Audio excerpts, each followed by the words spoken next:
네, 안녕하세요. 유민아빠입니다. 2019년 4월 4일, 현재 시간이 오후 2시 50분이네요. 성문전자에 대해서, 분석을 포함해서, 기술적 분석까지, 장기선 분석까지, 좀 설명을 드리려고 합니다. 그, 좀, 예, 사정상 글을 못 쓰고 그냥 동영상으로 대체하는 거니까 이 좀 참고해 주시기 바랍니다.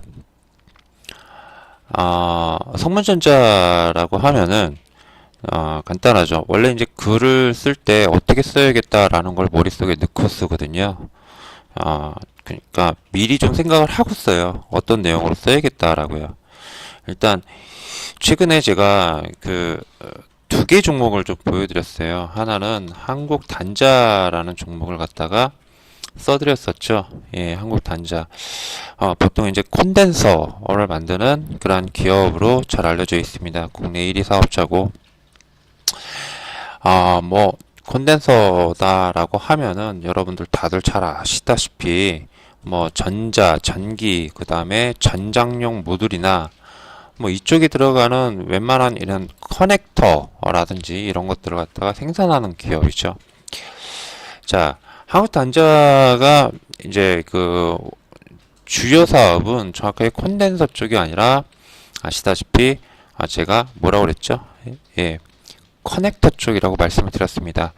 자, 이 커넥터 쪽에 그런 쓰임새, 쓰임새가 기존의 IT 쪽에서 좀 축소되는 반면 자동차 쪽으로 엄청나게 그러한 물량, 공급 물량이 늘어나게 되면서 즉 자동차가 점점 더 전장화 되고 있고 또한 전기차, 하이브리드 이쪽으로 많이 들어가다 보니까 많이 치우치다 보니까 어떻습니까?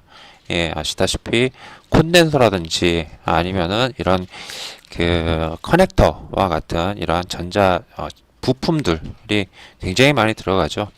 MLCC만 봐도 여러분들 잘 아시잖아요. 그죠? 자, 한국 단자의 주가가 이 자동차향 때문에 오르고 있는 거다라고 말씀을 드렸습니다. 그러면서 어차피 561선까지 돌파를 하게 되면은 밑바닥 대비해 가지고 한 5, 60% 정도 오르기 때문에 자연스러운 조정이 나올 겁니다. 원래 다 그렇습니다라고 말씀드렸었습니다. 그리고 제가 지난 4월 3일 날, 4월 3일 날 겉바요 561선에서 조정 나오죠? 돌파하고 조정 나오죠? 라고 해서 짧게 코멘트를 좀 올려드렸어요. 자, 이와 함께 대주전자재료도 좀 올려드렸죠? 대주전자재료 갈 거다라고 생각돼서 이렇게 올린 건 아니었습니다. 보자. 일단 관심을 가지고 보자. 괜히 분봉 올려드린 거 아니잖아요. 그죠? 자, 갈 때 됐으니까 보자가 아니라 갈 때 됐으니까 사자도 아니고 일단 좀 지켜보자. 라고 이렇게 좀 쓴 거였습니다. 대주전자 재료를 본 이유도 마찬가지죠. MLCC입니다. MLCC. 자, 이와 함께 대주전자와 함께 같이 보는 게 이제 사막 콘덴서잖아요. 그죠? 사막 콘덴서입니다. 사막 콘덴서도 삘끔 해가지고 고개를 살짝 내밀고 있는 그런 상황이죠. 자, 이런 상황에서 그동안 빛을 못 봤던 분야가 있었어요. 뭐냐면은 바로 제가 이제 조금 전에 아니라 지금 소개해 드리려고 하는 성문전자라는 종목입니다. 성문전자는 국내 시장 점유율이 50%, 불과 한 3, 4년, 2, 3년 전만 해도 국내 시장 점유율 70% 이상이었었습니다. 그리고 전 세계 시장 점유율 20%죠. 근데 우리나라 공장에서 자꾸 이제 해외 쪽으로 공장을 이전하다 보니까 성문전자도 함께 해외 쪽으로 따라서 이전해가지고 내수 쪽에서의 매출이 좀 많이 줄고 해외 쪽에서 매출이 좀 늘어나는 그러한 흐름을 좀 보여줬었죠. 자, 어찌됐든 이 성문전자가 이렇게 이 성문전자를 보는 이유가 바로 이 콘덴서에 들어가는 필름, 이형 필름이라고도 합니다. 특히 MLCC 쪽에서는 이형 필름을 쓴다라고 하죠. 이형 필름 그래가지고 SKC 그 다음에 코스모 신소재 등이 MLCC용 이형 필름을 만들어가지고 공급하겠다라는 걸로 이슈가 된 적이 있습니다.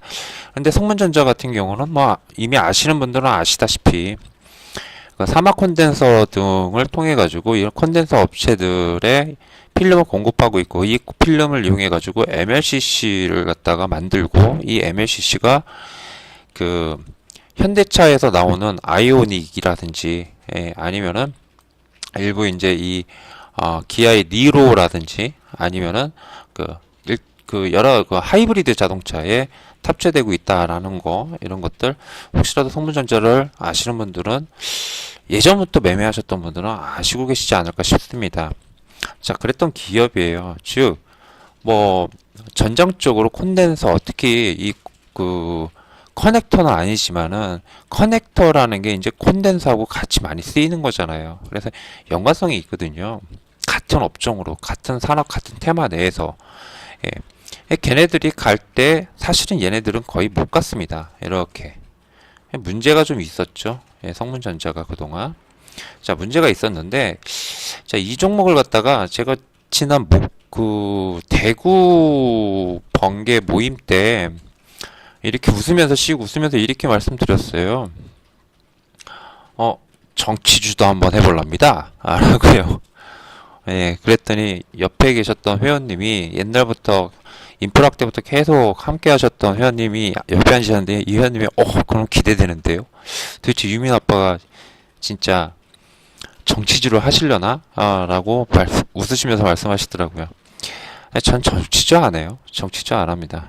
정치주는 얻어 걸린, 그러니까 밑에서 그냥 매수했는데 이 종목이 갈 것 같고 좋은 모멘텀 재료가 있다라고 판단돼서 잡았는데, 우연찮게 이게 정치주로 엮이면서 이제 급등하는 경우가 있었어요. 가끔 가다가. 예전에 무슨 리치더라? 무슨 리치가 그런 케이스였거든요. 그렇게 얻어 걸린 케이스가 아니라면은 굳이 정치주를 보는 경우는 없습니다. 그리고 정치주라고 하면 일단 좀 피하고 봐요. 근데 성문전자는 정치주입니다. 황교안 관련주라고 하더라고요. 찾아보면 황교안 관련주, 성문전자 이렇게 치면 황교안 관련주로 그렇게 많이 나오더라고요. 사실은 이때 이렇게 급등했던 것도 결국에는 황교안 관련주로서 이렇게 올랐던 것도만요. 그래서 별로 사실은 관심이 없습니다. 자, 그런데 이거를 갖다 역으로 바꿔가지고요, 콘덴서 관련주다라고 생각을 하고, 콘덴서에는 필름이 반드시 들어가고, 그리고 이게 전장형 쪽에서 엄청나게 많이 쓰이고, 그리고 그걸 통해 가지고 매출이 많이 늘어난다라고 했으면은 어떻습니까? 상황이 틀려지겠죠. 자, 대주전자재료나 아니면 사막 콘덴서가 2017년, 2018년까지 큰 폭의 상승을 했는데, 오히려 성문전자는 전혀 그런 혜택을 받지 못했습니다. 개인적으로 이 부분이 왜 이렇게 나왔는지는, 그리고 이때 당시 왜 이렇게 급등을 했는지는 개인적으로 잘 알지를 못하겠어요. 이것도 정치 때문에 이렇게 올랐나요? 정치 때문에 아무래도 올랐을 것 같습니다. 이런 종목이 정치 때문밖에 이유가 없거든요. 정치 말고는 이유가 없을 겁니다. 성문전자가 이렇게 15,000원씩이나, 저 밑에 얼마입니까? 뭐 1,500원에서 10배 올랐네요. 10배. 10배 올랐다면 이거는 단기간 내에 1년 만에 10배 올랐다는 거는 뻔하겠죠. 정치주로 엮여서 올랐을 겁니다. 자, 그거에 대한 하락 여파는 뭐 이렇게 나온 거겠고요. 그죠? 해서 뭐 어찌됐든 간에 뭐 그거는 이제 이미 한참 지난 일이기 때문에 2년 전 이맘때, 그러니까 2년 동안 바닥을 긴 거예요. 그리고 원래의 주가로 되돌아온 겁니다. 자, 만약에 이게 없었다면은 아마도 대주전자재료, 특히 사막 콘덴서가 크게 상승했을 때, 사막 콘덴서가 크게 이렇게 상승을 했을 때 오히려 따라서 좀 더 올라가 주지 않았을까. 15,000원까지는 못 가더라도 충분히 뭐 어느 정도 선까지는 오르지 않았을까라는 그런 생각도 들더라고요. 뭐 어찌됐든 이 성문전자라는 종목은 일단 그렇습니다. 자, 이랬던 종목이 이때 당시 아마도 정치주와 관련돼서 이렇게 크게 급락한 게 아닌가 싶은데, 왠지 불안하네요. 왠지 불안해. 이게 무슨 관련주인지를 몰라가지고 여기 때 왜 급락을 했는지 모르겠습니다만은, 회사에 뭐 이렇게 뭐 초대형 그런 이슈가 없기를 좀 바라겠습니다. 분석글을 쓰기 위해서는 뭐 이런 것도 좀 봤을 텐데, 공시나 아니면 뉴스 좀 찾아봤을 텐데, 찾아보질 않았어요. 그냥 바로 마이크를 잡아서. 자, 어찌됐든 이게 중요한 게 아닙니다. 지금이 중요한 거죠. 그죠? 지금이 중요한 겁니다. 자, 딱 보시면은 앞서서 15,000원에서 2,000원까지 빠졌다라고 하는 것은 급락을 했죠. 그래서 역배열이 크게 나타나면서 선을 하나씩 모으다 보니까 이걸 가지고 지난해 중반 때 한 봄, 초여름 요때쯤 해가지고 인프라 회원님 한 분이 성문전자를 갖다가 뭐라고 질문하셨냐면은 그때 당시 지스마트 글로벌과 함께 이 종목을 혹시 SK 머티리얼즈 패턴 아닙니까? 라고 해가지고 저한테 질문을 주셨었어요. 그래서 SK 머티리얼즈 패턴은 아닙니다. 왜 아닌가요? 예, 하락이 이렇게 나오지 않죠. 앞에서 뭡니까? 돈을 벌어서, 예, 그러니까 성장을 해서 그것 때문에 올랐다가 성장률 확 떨어지고 실적도 확 떨어지면서 이제 크게 하락한 종목들이죠. 장기간 내에 이렇게 단기간 내에 어떤 악재에 의해서 급락한 경우는 이렇게 나와요. 근데 SK 머티리얼즈처럼 천천히 계속 꾸준하게 한 2년 동안 하락하는 종목들이 있어요. 뭐 아니면 3년 동안 하락한 종목, 이런 종목들 같은 경우는 이렇게 안 나와요. 이 선들이 이렇게 안 나오면 딱 여러분들 비교해 보셔도 알아요. 예. 이게 사실은 머티리얼즈 패턴은 전혀 아닙니다. 근데 머티리얼즈 패턴과 유사한 패턴이다라고 그냥 볼 수는 있어요. 모든 이평선들을 갖다가 한 곳으로 다 이렇게 몰아넣죠. 그래 놓고서 뭡니까? 461선까지 딱 몰아놓고서는 주가가 어떻게 해요? 그제서야 슈팅이 나와요. 그런데 제가 지금 뭘 말씀드리냐면은 여기 이격을 보세요. 561선과 461선 및 나머지 선들과의 이격 차이가 2,500원 정도에서 여기로 따지면 3,700원입니다. 굉장히 넓죠. 넓은 구간을 갖다가 단번에 점프해서 뛰어넘기에는 굉장히 힘들어요. 보통은 그래서 맞고 튕겨서 거의 대부분 내려옵니다. 내려와서 여기서 다시 기다려서 뭐가 되죠? 뭐가 됩니까? 여기서 다시 옆으로 기어주면서 이 구간이 다시 여기서 전개되면서 561선이 어느 정도 내려와 주길 기다렸다가 다시 돌파 시도가 나온다라는 거예요. 그런데 간혹 이렇게 561선을 주고 어딥니까? 나머지 장기선까지 안 내려오면서 타고 내려온 밑에 대롱대롱 매달려서 밑에 대롱대롱 주가가 매달려서 타고 내려오는 듯한 흐름을 보여주는 게 있어요. 그러면서 꾸준하게 계속 쳐줍니다. 이렇게. 예, 계속 쳐줘요. 쳐주면서 반등 신호가 계속 나와요. 자, 이런 경우는 밑에서 이렇게 붙어가지고 이렇게 있는 애보다 위에서 어떻게 해서든 돌파하려고 노력하면서 밑에 매달려서 혹은 위에 올라가 놓고서는 마치 미끄럼을 타듯이 이런 식으로 내려오는 겁니다. 여기서 이렇게 올라왔다가 이렇게 해가지고 이렇게 타고 내려오는 애들이 있어요. 선을 타고 혹은 탁 쳐주고 못 가서 위에서 마치 대롱대롱 매달려가지고 이렇게 주가가 계속 끊임없이 이렇게 타는 종목이 있습니다. 두 가지 방식이 있어요.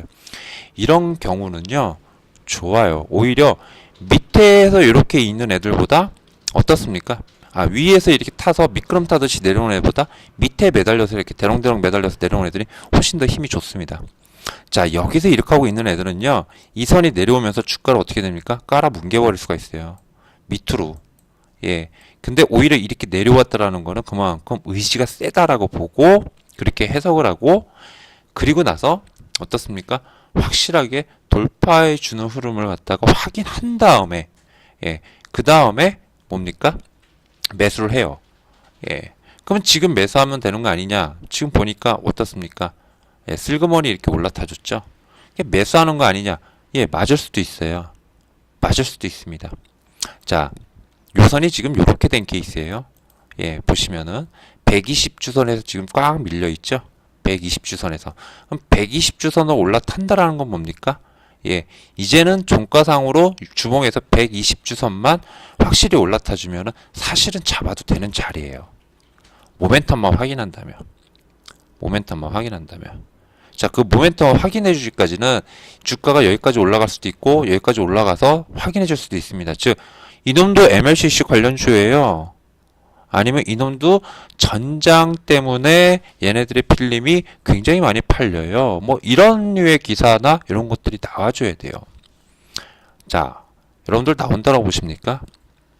예, 나올 수도 있어요. 안 나올 수도 있습니다. 그건 어디에 달렸습니까?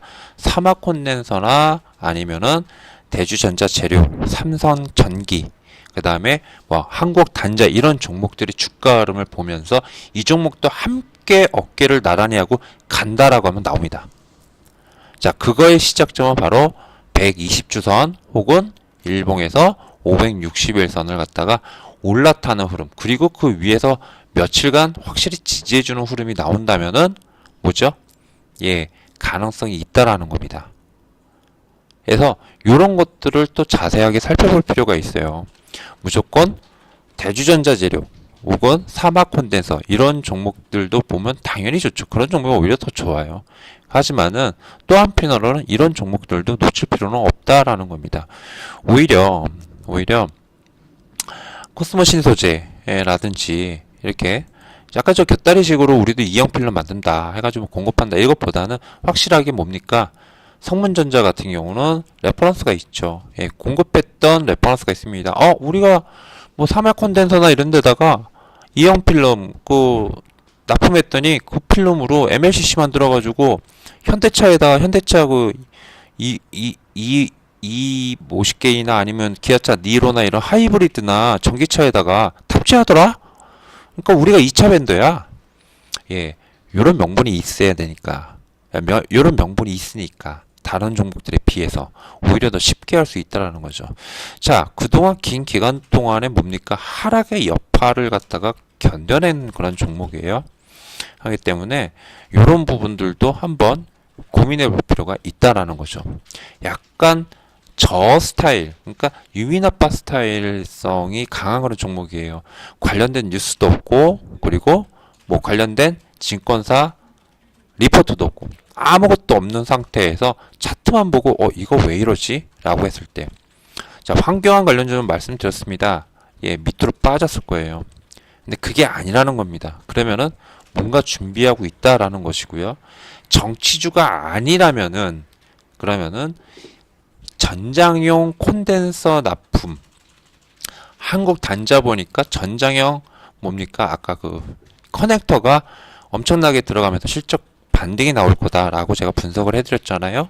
예, 그거와 마찬가지로 이런 어떤 전장용 MLCC나 전장용 콘덴서가 이제 대량으로 들어가게 되면서, 그리고 삼성전기도 본격적으로 MLCC의 전장용 MLCC 시장에 녹구를 한다라고 하죠. 예, 기존의 IT 쪽에서.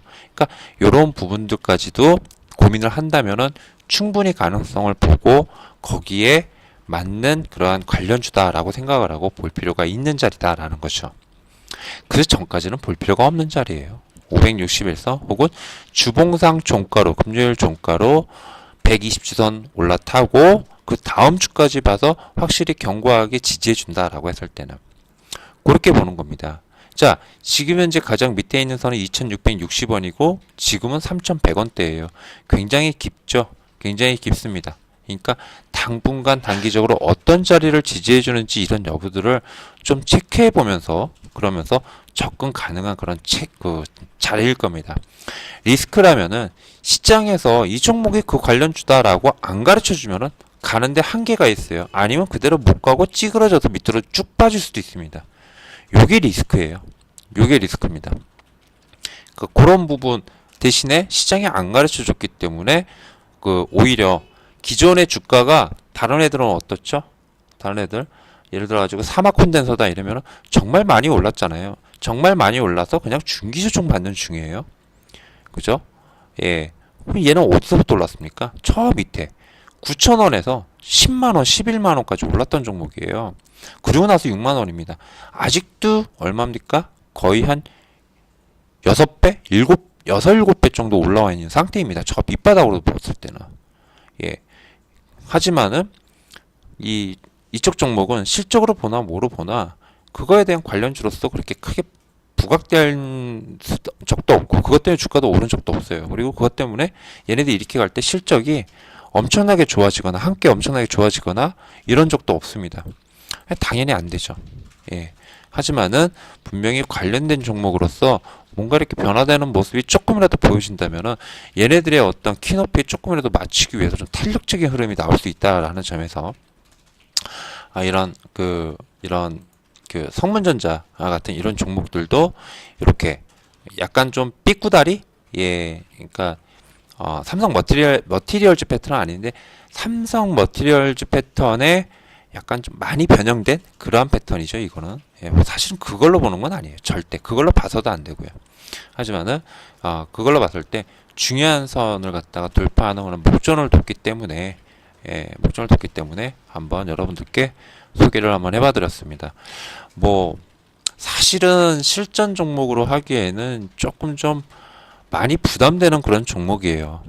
실전 종목으로 하기에는. 그러나 공부 차원에서도 이런 차트나 아니면은 이런 모멘텀 스토리를 만들어서 한번 잣대를 갖다 적용해보고 또 관련주에서 그것만 딱 보는 게 아니라 진짜 여기에 관련된 그 납품업체, 부품 납품업체들은 뭐가 있을까 하고 뒤져보면서 이렇게 공부하다 보면 이런 종목들도 탁탁 걸리거든요.